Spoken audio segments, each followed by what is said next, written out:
Now, Panjim is our capital city.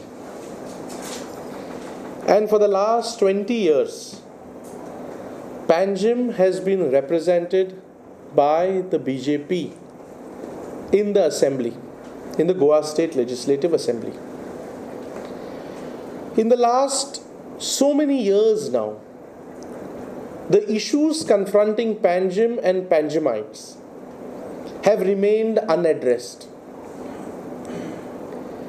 Garbage treatment site is absent in Panjim to effectively take care of Panjim's needs. Santine's Creek is still awaiting a cleanliness mission. 24/7 supply of water and electricity is just a mere slogan. It has not translated into reality. Panjimites and people in Panjim are crying for good parking solutions.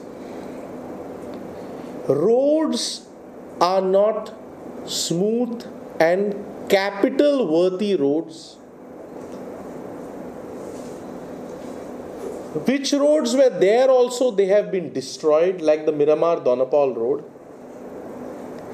Footpaths are virtually absent in the city, and those which are there are undulated, are bad, are not friendly to senior citizens, are not friendly to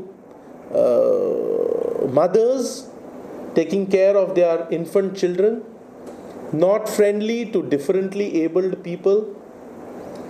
No cleanliness in the city, no cleanliness in the market.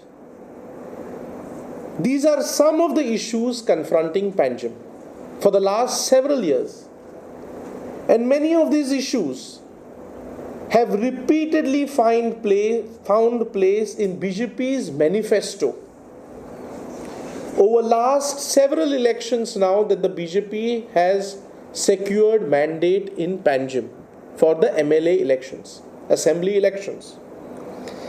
First of all, therefore, the state government must solve these issues of basic infrastructure in Panjim.